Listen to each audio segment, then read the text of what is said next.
만나 뵙게 돼서 반갑습니다. 특히 이제 어르신들 이렇게 김양준 어르신 제가 저기를 봤는데 카톡 이 미국에서 오시자마자 이렇게 그 시차가 있는데도 참석하셨다는 그 카톡을 읽어봤어요. 참 저도 지금 약간 맹맹하거든요. 이게 아직도 정신이 약간 흐릿한데 이렇게 주님께서 힘 주실 것으로 믿고 여러분들 이제 뵈니까 힘이 좀 납니다.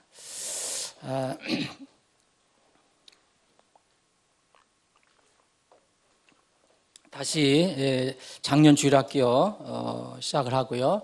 어린이 주일학교도 다시 이제 오늘부터 지난주까지 같이 했죠.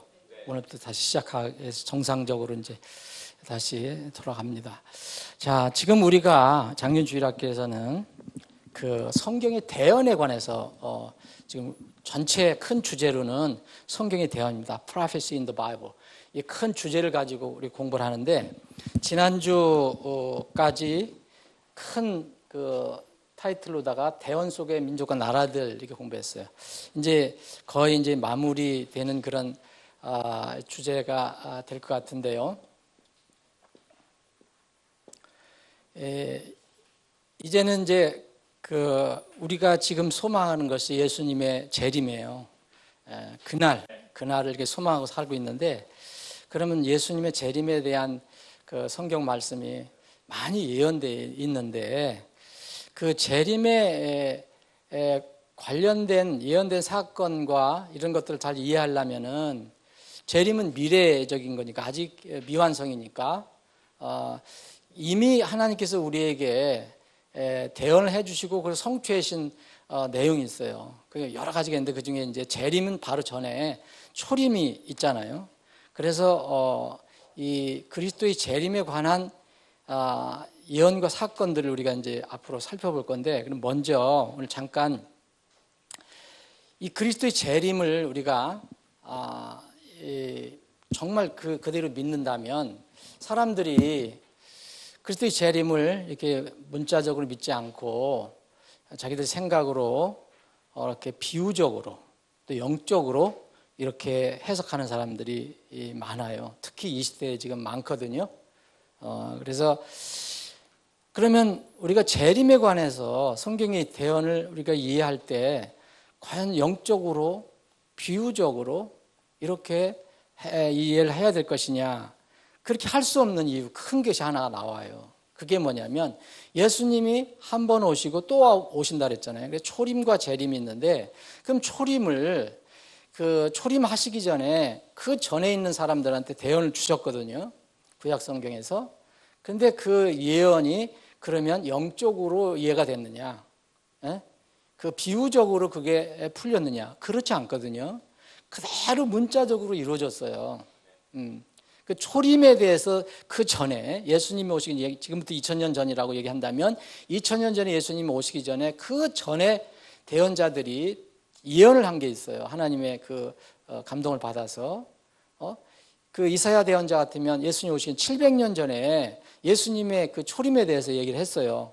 근데 그러면 지금 이 시대의 재림에 관해서 문자적으로 이해를 하지 않고 자꾸 영적으로 비유적으로 이렇게 이해하려고 하는 사람들이 잘못됐다는 것을 우리가 쉽게 알 수 있는 것은, 그럼 예수님이 초림하셨을 때 그렇게 풀렸느냐? 그렇지 않거든요.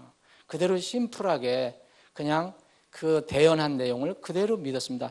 그래서 그 예수님의 그 탄생이든 뭐 생애든 죽음이든 이런 것들이 다 문자적으로 이루어졌어요. 문자적으로. 그러면 앞으로 우리가 예수님께서 오실 때의 재림에 관련된 모든 사건을 어떻게 해야 되느냐? 당연히 이거는 1차 문자적으로 이해를 해야 된다는 거죠. 엉뚱하게 뭐 예수님 요새 21세기에 우리 언젠가 한번 살펴봤잖아요. 우리 아픈 요즘 어떤 분들이 그런 거에서 빠져갖고 그 사람이 주장하는 것은 뭐냐면 21세기에 무슨 예수님이 무슨 구름 타고 오시느냐, 무슨 눈으로 보게 오시느냐, 이게 21세기에 있을 수 있느냐. 그래서 조롱하는 거 여러분 들어보셨죠? 그런 사람들이 있단 말입니다. 지금도. 근데 이 그리스도의 탄생이나 생애나 죽음이나 부활이나 승천이나 그대로 문자적으로 이루어졌어요. 그럼 재림도 성경에서 얘기한 대로 그대로 문자적으로 이루어져야지 왜 그거를 영적으로 풀어야 하느냐 이거죠. 그런 오류에 빠져서는 안 된다는 거죠. 그래서 여기 그 자료에 여러분들이 그 자료를 오늘 한 장 앞뒷면으로 한 장 만들어 드렸는데, 성경의 예언을 문자적으로 해석해야 하는 가장 큰 증거와 이유가 어디 있느냐? 이제까지 모든 성경의 계시는 예언된 대로 정확하게 문자적으로 이루어졌기 때문에 그렇다는 겁니다. 그래서 그리스도의 그 초림에 관해서 성경의 계시는 전부 문자적으로 성취됐습니다. 거기 5개를 예를 들었어요. 탄생, 예수님의 탄생에 대해서요. 예수님 오시기 전에 벌써 1000년 전, 시편 기자 같은 경우는 오래됐잖아요. 이사야 대언자 같은 경우는 700여 년 전, 예레미야 이런 사람들이 다 오래전의 사람들인데 이 예수님의 그 탄생에 대해서 얘기했어요. 족보를 얘기했어요. 예수님의 족보가 뭐냐, 어디서부터 나오냐, 다윗의 자손으로 온다. 그 다윗 왕의 그 가문으로 내려온다. 그 예언된 대로 그대로 이루어졌잖아요, 여러분. 그리고 그때 이해가 되겠습니까? 기적적으로 성령 잉태해서 오실 것이다. 그 이해가 되겠습니까? 그러니까 그때 요새 같은 사람들이 그때 있었다면 성령 잉태다. 이게 육체적으로 남자 부부가 만나서 이렇게 아이를 잉태하는 게 아니라 기적적으로 성령이 잉태한다. 그걸 예언을 해놨거든요. 그걸 어떻게 믿겠습니까? 그런데 그대로 이루어졌거든요. 그대로. 그리고 미가서 5장 2절에 보면 벌써 수백 년 전에 예수님이 탄생한 장소를 정확하게 얘기했어요. 예수님이 탄생한 것은 예루살렘이 아닙니다. 어디입니까? 베들레헴입니다. 베들레헴. 유다 땅에 있는 베들레헴이라는 작은 동네에서 태어날 거라고 얘기했어요. 미가서 5장 2절에. 그대로 이루어졌어요. 그대로. 그래서 성경 말씀은 제가 가끔 말씀드리지만 무섭다. 저는 성경을 공부할 때 무섭다는 생각이 들어요. 그대로 이루어지니까. 사람이 의심하든 믿지 않든 간에 그대로 이루어진다. 여러분, 앞으로 이루어질 일들이, 미래에 이루어질 일들을 성경에 기록해 놓고 있잖아요. 사람들은 많이 믿지 않지만 이게 그대로 이루어진다는 걸 생각하면요, 무서운 일입니다. 무서운 일이에요. 말씀을 따라간다는 것이 그래서 복입니다. 그러면 예수님이 탄생할 때 예수님을 또 6개월 전에 다 이렇게 길을 예비하는 사람들 다 예언해 놨거든요. 그리스도의 선구자, 말라기에 나오고 이런 것도 다 예언대로 그대로 됐고요. 또 예수님이 나중에 이집트로 피신한다는 것은 미리 구약성경에 예언이 돼 있어요. 그런데 그게 그대로 이루어졌고요. 또 예수님 때문에 많은 아이들이 예수님을 죽이려고 하다가 이제 다른 아이들이 죽는 일이 있잖아요. 그런 것들도 예상했고, 나중에 예수님이 베들레헴에서 태어났지만 결국은 베들레헴에서 계속 거주하는 게 아니라 어디서 거주하느냐? 나사렛이라는 천한 동네에서 거할 것이다. 그대로 이루어졌습니다. 그대로. 그래서 이런 것들은 그대로 그리스도의 탄생에 관해서는 그대로 이루어졌습니다. 생애에 관해서도요. 이사야서, 특히 이사야서에 많이 나왔는데 그리스도의 생애에 관해서 말씀을 선포하실 것이다. 그리고 상한 자들을 고치실 것이다. 싸매실 것이다. 시편 61편 1절에 이런 것들이 그대로 이루어졌어요. 예수님 오셔서 나는 치유하러 왔다 얘기를 하시잖아요. 그리고 그 유대 민족에게 거절을 당할 것이다라는 것이 이사야 대언자가 예언을 해놨어요. 여러분 이사야서 53편 유명한 예수님의 고난장이잖아요. 근데 그게 거절이 될 것이다. 이스라엘 민족으로부터 그대로 성취가 되고요. 또 재미있는 것은 스가랴서에 보면, 우리가 이제 스가랴서 수요일에 공부하겠는데 스가랴서 보면 예수님이 예루살렘을 그 건장한 멋있는 말을 타고 입성하시는 게 아니라 볼품없는 나귀 새끼를 타고 입성하실 것이다. 예루살렘 그대로 성취가 됐습니다. 이건 스가랴 대언자가 미리 그 예수님이 오시기 전에 그 입성하시기 전 훨씬 전에 이렇게 예언을 한 건데 그대로 성취가 된 것입니다. 이런 것들은 바로 그리스도의 재림을 우리가 이해하려면 초림은 그럼 어떻게 있었느냐? 첫 번째 오실 때 그대로 문자적으로 이루어졌다. 그리스도의 죽음도 나죠. 예, 친구의 배신이 예언됐어요.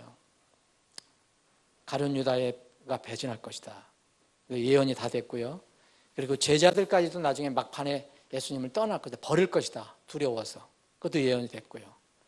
십자가에 못 박히실 것이다. 이런 것들 다 예언이 돼 있어요. 그대로 이랬어요. 이걸 여러분은 영적으로 이해할 수가 없잖아요. 그리고 목마를 것이다. 예수님 십자가에서. 시편 22편에 나오거든요. 그리고 많은 사람들이 예수님을 조롱할 것이다. 시편 20편에 그대로 나왔는데 그게 다 성취가 됩니다. 그리고 시편 20편은 예수님에 관련된 장이에요. 그리고 그 예수님의 옷을 군사들이 이렇게 나눠 가지려고 제비를 뽑을 것이다. 더 예언이 된 거거든요. 그대로 이루어집니다. 뼈들이 이제 그 당시에 로마 제국에서 극한 그 죄를 진 나쁜 죄를 진 사람들을 죽일 때 십자가에 못 박는 거거든요. 십자가에 못 박으면 고통이 엄청나게 심하기 때문에 그 사람을 빨리 고통을 덜게 해주려고 빨리 죽게 하려고 이 뼈를 꺾는답니다. 뼈를 무릎도 꺾고. 그런데 다 십자가에 달린 사람이 그렇게 하는데 이 성경은 뭐라 하냐면 예수님은 뼈를 꺾이지 않을 것이다. 그렇게 예언이 되어 있어요. 그래도 그대로 이루어졌고요. 나중에 예수님이 이제 돌아가시면 어디 무덤에 묻힐 것이냐. 근데 성경에는 부자의 무덤에 묻힐 것이다. 그렇게 예언이 되어 있거든요. 근데 그대로 마태복음 27장에 보면 예수님이 어디 누구의 무덤에 가서 묻히십니까? 아리마대 요셉의 무덤에 묻혀요. 그 아리마대 요셉이라는 사람은 아리마대 지방의 요셉이라는 사람인데 이 사람은 돈이 많은 사람이에요. 부자예요. 그래서 그 부자는 자기 그 무덤을 멋있게 미리 준비하죠. 자기가. 근데 거기에 해놓은데 예수님을 거기다가 안치를 합니다. 그래서 부자의 무덤에 묻힌다는 게 이사야서 53장에 예언이 되어 있는데 그대로 성취가 됩니다. 이런 것들은 다 문자적으로 이루어진 거죠. 그리스도의 부활도 마찬가지고요. 그리스도가 부활할 것이다. 여러분 뭐 그리스도의 부활 고린도전 15장에 자세히 나와 있지만 이게 시편 16편에 돼 있고 그리스도의 승천도 나와 있고 그리스도의 승천 그대로 이루어졌습니다. 그래서 지금 이거 우리가 한 예수님에 관해서 예수님의 초림에 관해서 한 5가지 예를 살펴봤는데 이런 걸 보면 성경의 예언은 1차 문자적으로 봐야 한다. 절대 여러분들 속지 마세요. 어떤 사람들 계속해서 이 비유적으로 먼저 얘기를 해요. 영적으로 풀어야 한다고. 그런 건 속는 것입니다. 그렇게 하다 보면 누구든지 자기가 주인이 될 수 있어요. 누구든지 자기가 성경을 풀 수가 있어요. 자기가 원하는 대로 영적으로 풀면 되니까. 영적으로 푼다는 것은 정확한 답이 없다는 거예요. 얼마든지 영적으로 이렇게 해석할 수 있고 저렇게 해석할 수 있으니까. 근데 문자적으로 1차적으로 한다면 답은 하나예요. 자, 이제 그리스도의 재림에 관련된 여건 사건을 이제 우리가 보는 겁니다. 이제 오늘서 보는데, 자, 그럼 첫 번째, 우리가 지금 예수님이 오셔서 초림하셔서 이제 대속을 우리 인간의 죄를 대속하시는 그 사역을 완성하시고 예수님께서 뭘 세우셨어요? 내가 이 반석에 내 교회를 세우리니 지옥의 문들이 이기지 못하리라. 예수님이 지상에서 하신 것 크게 2가지 얘기하면 첫 번째는 대속사역이에요. 여러분들과 저의 죄, 모든 세상의 죄를 제거하시는 일, 피 흘려 죽으시는 일, 이걸 하셨어요. 2번째 큰 거 잊지 말게 뭐냐면 주님께서 주님의 교회를 지상에 세우셨다는 거예요. 만약 예수님의 큰 목적을 2개를 나눈다면 하나는 대속사역 완성하고 하나는 교회를 세우시는 건데, 그래서 예수님이 승천하시고 나서는 교회 시대가 시작되는 거죠. 이게 언제까지? 그 성도들이 들려 올라갈 때까지 교회 시대가 계속됩니다. 교회 시대가 계속돼요.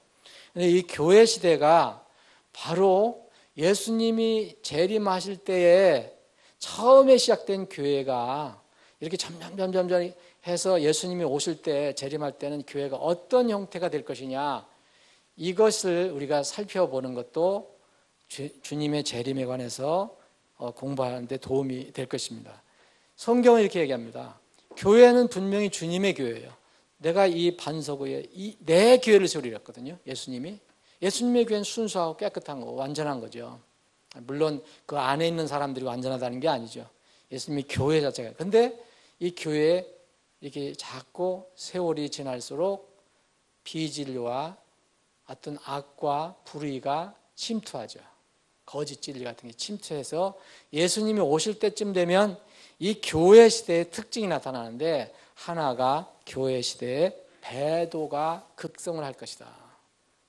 배도가 꼭 진리를 배반하고 대적하는 그런 일들이 엄청나게 일어날 것이다. 첫 번째가 배도의 증가입니다. 세상에서는 말할 것도 없죠. 세상 뭐 점점 악해지잖아요. 점점 악해져서 속기도 하고 속이기도 하리라. 세상은요. 그건 말할 것도 없는데, 이른바 기독교 안에서도 예수님이 오실 때 가까울수록 정말 사람들이 경건하게 살려는 사람들과 그냥 적당히 살고 세상에 타협해 사는 사람들이 이렇게 점점점 나누어지기 시작한다. 초세기 교회는 그게 분명하게 드러나지 않았는데, 물론 이제 성경 읽어보면 초세기 교회 성경에도 보면 나눠지는 게 있지만, 점점 이제 예수님 오실 때 되면은 이제 경건하게 살려는 사람들과 하나님 두려워하는 사람들과 그렇지 않고 적당히 세상에서 살려가는 사람들이 정말 이렇게 갈라지게 돼 있어요. 그래서 그 경건하게 하나님 말씀의 진리를 따라서 살려고 하는 사람들은 당연히 핍박을 더 받게 되죠. 핍박을 받게 되고, 이제 부패와 세상에서는 타락이 증가하게 될 것입니다. 디모데후서 3장 12절 13절 이렇게 중요한 말씀이거든요.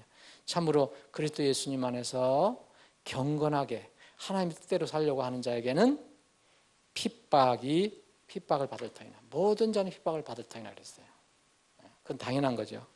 그거 세상에서 여러분들 박수 쳐주고, 세상에서 여러분들 더 좋아해주고, 세상에서 여러분들 자꾸 부추겨주고, 여러분들 세상을 즐겁고, 그럼 뭔가 이상한 거예요. 분명히 뭔가 이상한 겁니다. 세상에 살면서 불편함을 느껴야 돼요. 진리를 살려면은. 그래서 악한 자들과 미혹하는 자들은 점점 더 악해져서 속기도 하고 속이기도 하리라 그랬어요. 이 앞으로 세상이 변화되어 갈 그런 모습입니다. 우리가 이렇게 되기를 원하는 건 아니지만 성경에서 하나님께서 그렇게 예언을 해놓으셨기 때문에 이것을 부정하고 막을 사람은 아무도 없어요. 그 초기에는 거짓 가르침의 증거에 대한 경고가 많았어요. 초세기 교회는 닥트린, 교리, 잘못 가르치는 거짓 교사들이 막 나타나기 시작했고, 거짓 대언자들이 나타나기. 근데 이 점점점 예수님이 올 때 가까울 때는 소위 얘기하면 배도, 완전히 그냥 뭐 잘못된 어떤 이 조그만 교리가 아니라요, 완전히 돌아서는 것, 완전히 바뀌는 것, 나쁜 것으로 바뀌는 것, 배도, 아파스타시, 이게 굉장히 강조가 됩니다. 마지막 때에는 이런 것이 굉장히 늘어날 것이다. 지금 그런 그 징조가 아주 농후해요. 아주 농후하고, 그 마지막 때에는 이제 이 적그리스도가, 그리스도가 아닌 적그리스도가 누구하고 연합을 하느냐? 세상하고 연합하는, 당연하고요. 적그리스도가 세상을 지배하고 통치하니까 그건 아무 문제가 없는 거예요. 근데 적그리스도와 연합하는 게 뭐냐면, 소위 얘기하면 기독교 종교 조직이 한다는 거예요. 이게 무섭다는 거예요. 세상은 당연히 뭐 적그리스도하고 연합을 하죠. 그래서 거짓 종교 조직인 큰 바벨론이 이제 절정기에 이르게 될 것이다. 그게 이제 요한계시록 17장, 18장, 19장 쭉 나가는 거죠. 거기에 마지막 때. 자, 이게 해서 지금 그리스도의 재림에 관련된 예언, 여기 지금 우리가 이제 그리스도의 재림에 관련된 거예요.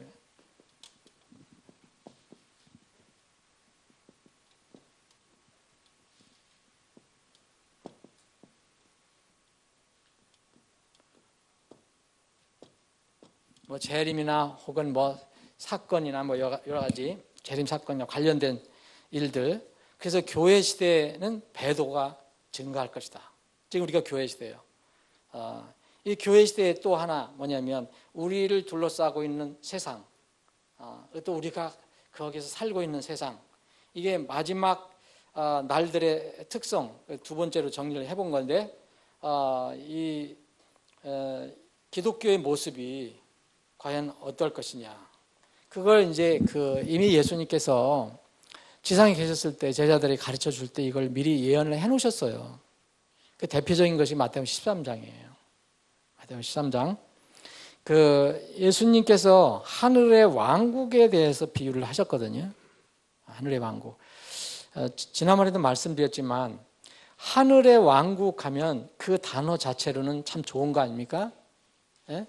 하늘의 왕국, 지상에 세워진 거라면 하늘의 통치권, 하나님의 주권이 땅에 임하는 곳. 그러니까 하나님이 다스리는 곳. 그것이 이제 하나님의 왕국인데, 하늘의 왕국에 관해서 비유를 하셨는데 예수님께서 이 좋은 것과 나쁜 것이 섞여 있어요. 그래서 마태복음 13장에 보면은 여기 이제 7가지 이제 비유가 나오잖아요. 7가지 비유가 나오는데, 하늘의 왕국은 그랬잖아요. 하늘의 왕국은 뭐뭐와 같다. 이제 24절 예를 들면, 그분께서 또 그들에게 다른 비유를 들어 이르시되 하늘의 왕국은 마치 좋은 씨를 자기 밭에 뿌리는 사람과 같으니라. 그런데 그걸로 끝나는 게 아니라 그 사람들이 잠든 사이에 원수가 와서 그 곡식 가운데, 알곡 가운데 가라지를 뿌리고 자기 일로 갔다, 이렇게 나옵니다. 이게 이제 하늘의 왕국이 이제 형성되어 가는 과정에 그냥 순수한 것들로만 형성되는 게 아니라 이 지상에서 일단 하늘의 왕국을 형성할 사람들이 생기는 거니까, 여기 지상에서 이상한 사람들이라는 것은 이제 마귀가 씨를 뿌려서 그 악한 열매를 맺는 이런 사람들이 하늘의 왕국에 같이 섞여 있다는 거죠. 그래서 지금 우리가 예수님 오실 때까지는 이런 상황이 계속돼요. 여러분, 여기 마태복음 13장에 나와 있는 하늘 왕국의 비유를 보면요, 다 이렇게 섞여 있는 것을 볼 수가 있습니다. 섞여 있어요. 섞여 있다가 마지막에 예수님이 딱 오시면 딱 분리나죠. 그때 갈라지죠. 그건 우리가는 잘 못 가르고 누가 가릅니까? 하나님께서 보내주신, 주님께서 보내주신 천사들이 정확하게 갈라내는 내용이 나옵니다. 이 41절에 보면 사람의 아들이 자기 천사들을 보낼 것이요 이들이 실족하게 하는 모든 것과 불법을 행하는 자들을 그의 왕국에서 모아다가, 왕국 안에 섞여 있는 이 사람들을 모아다가 어떻게 해야 됩니까? 불타는 용광로 속에 던져 넣으니 거기서 통곡하며 이를 갈미 있으리라. 49절에 보면 세상 끝에도 이러하니라. 천사들이 와서 의인들 가운데서 사악한 자들을 갈라내요 그랬어요. 여러분, 교회는 원래는 뭡니까? 구원받고 침례받고 나는 하나님의 자녀라고 고백하는 사람들이 모인 곳이에요. 그런데 사실은 우리는 그렇게 해서 이해를 하지만 정확하게는 다 모르는 거죠. 그건 하나님만 아시죠. 여기서 세상 끝에 어떻게 되냐면 의인들 가운데 사악한 자를 갈라낸다는 거예요. 사악한 자들 가운데서 우리를 꺼집어내는 거는 그거는 이제 휴거고, 분리할 때는 그렇게 표현했어요. 의인들 가운데서 사악한 자들을 갈라내서 불타는 용광로 속에 던져 넣을 것이다. 이게 그 마지막 날들의 특성 중에 주님의 하늘의 왕국에 대한 비유입니다. 이 상황이 계속 이제 절정으로 이제 가게 될 것입니다. 그래서 저는 그런 말씀을 자주 드리는데, 사람들이 마지막 때 믿음을 버리고 돌아서는 이런 거를 단순히 그냥 일시적으로 그렇게 하는 건가, 아니면 처음부터 아니었는가, 그 둘 중에 하나거든요. 우리가 잘 파악을 못해요. 그런데 아주 구원의 도리라든지 예수님의 그 어떤 신성 이런 것을 부인하면 저는 그거는 처음부터 아니라고 믿거든요. 예수님이 피조물이다. 여러분 구원을 받을 수가 없어요. 이걸 아무리 그 사람이 기가 막힌 성경 지식을 가져도 그건 구원이 불가능한 겁니다. 왜 그러냐면 예수님이 피조물이라면 피조물이 피조물을 구원할 수 있는 방법이 전혀 없어요. 그래서 예수님 피조물을 믿는 사람들이 있잖아요. 이 사람들은 구원받았다고 볼 수가 없어요. 예수님이 하나님이니까 우리를 구원해 주시는 거지 예수님 피조물인데 어떻게 피조물이 피조물을 구원합니까? 불가능한 얘기입니다. 그래서 여호와의 증인은요 절대 그 교리는 구원을 못 받아요. 구원이 불가능한 겁니다. 예수님 뭘로 봐요? 피조물로 보잖아요. 근데 기독교 안에서도 있어요. 그건 무서운 일이에요. 그거는. 그래서 이 교회 시대는 유대인들이든 뭐 일방인들이든 거기서 예수님을 믿고 구원받은 사람들이 교회를 형성해서 가는데 이 과정에 이 하늘의 왕국의 신비가 계속된다는 거죠. 여기에 섞여 있는 사람이 있고 덮여져 있는 사람이 있고 지금은 모른다는 거예요. 근데 나중에는 드러나게 될 것입니다. 자, 여기 여러분들 한번 그 뒤에 있는 그 자료를 한번 쭉 보시면 씨 뿌리자의 비유 지금 말씀드린 13장 마태복음 13장 1절부터 23절 그리고 가라지 비유 24절부터 30절까지 있는 거 가라지 이런 거는 뭐 분명히 알아요. 가라지가 있다. 가라지하고 곡식 알곡하고 분명히 구별할 수가 있어요. 근데 마태복음 13장 31절부터 32절에 있는 겨자씨 딱 두 절 나오는 건데 이걸 많은 사람들이 오해를 해요. 이게 처음에 우리가 그렇게 생각합니다. 이렇게 하나님의 왕국이 엄청나게 성장한다.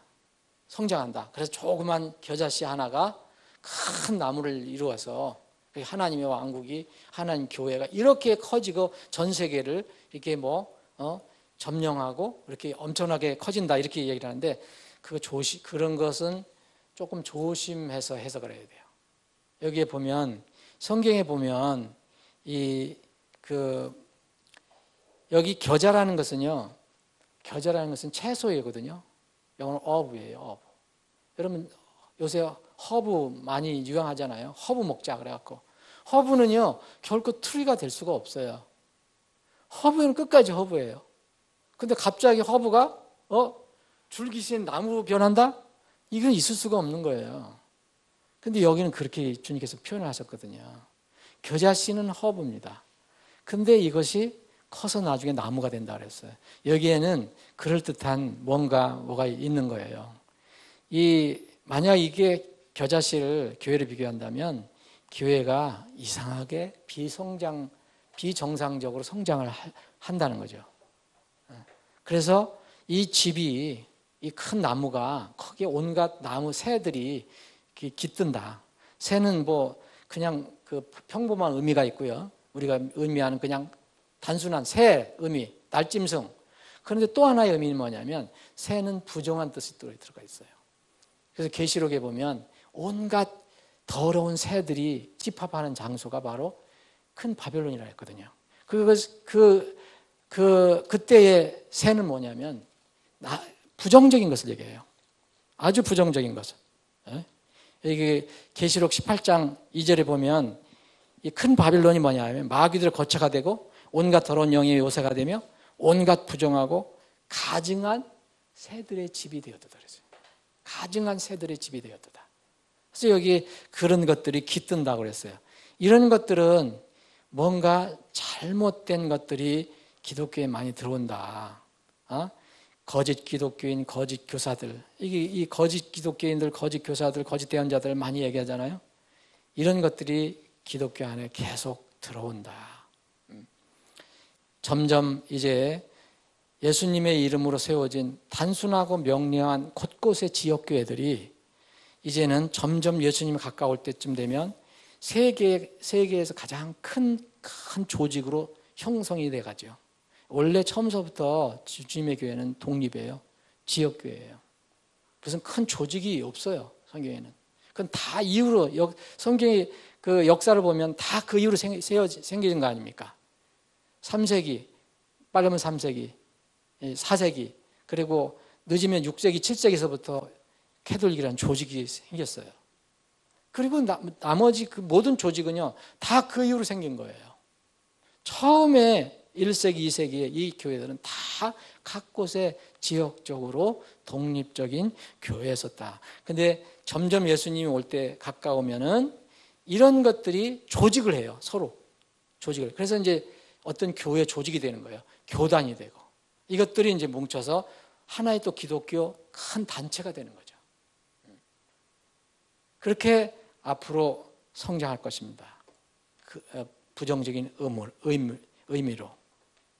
이제 마지막 우리가 지금 이제 목도하는 것은 뭐냐면 예수님 오실 때 목도할 것은 뭐냐면 교회 일치 운동이 더 활발하게 일어날 것이다. 교회 일치 운동을 넘어서 이제 종교가 일치하는 운동이 일어날 것이다. 그 중에 지금 앞장서서 지금 활동하는 것이 WCC예요. 그리고 WEA라는 것도 있어요. 이거 뭐 이름은 복음주의 연합회예요. 그런데 그 내용은 보면 전혀 성경적이 아니에요. 반성경적인 내용이에요. 그래서 심지어는 지금은 이른바 이제 에큐메니칼 운동을 하는데 심지어는 지금 에큐메니칼 운동에 사이비 이단 기독교 그룹들도 들어와 있습니다. 미국에는 몰몬, 여호와의 증인, 안식교 이런 데들도 다 들어와 있어요. 조금씩 들어와 있어요. 앞으로 한번 여러분들 두고 보십시오. 어떻게 바뀌어지나. 자, 여기 마태복음 13장 33절에 보면 누룩 얘기 나오잖아요. 누룩도 전부 그렇게 해석을 하잖아요. 여러분들 그렇게 많이 들어보셨죠? 교회 다닐 때. 한 여인이 가루 서말에다가 누룩을 이렇게 넣었더니 그 누룩이 부풀어서 크게 되었더라. 그래서 기독교가 그냥 복음이 이렇게 커지고 기독교가 전 세계를 지배하게 될 것이다. 그게 소위 얘기하면 전 세계의 기독교화예요. 근데 그건 불가능한 거예요.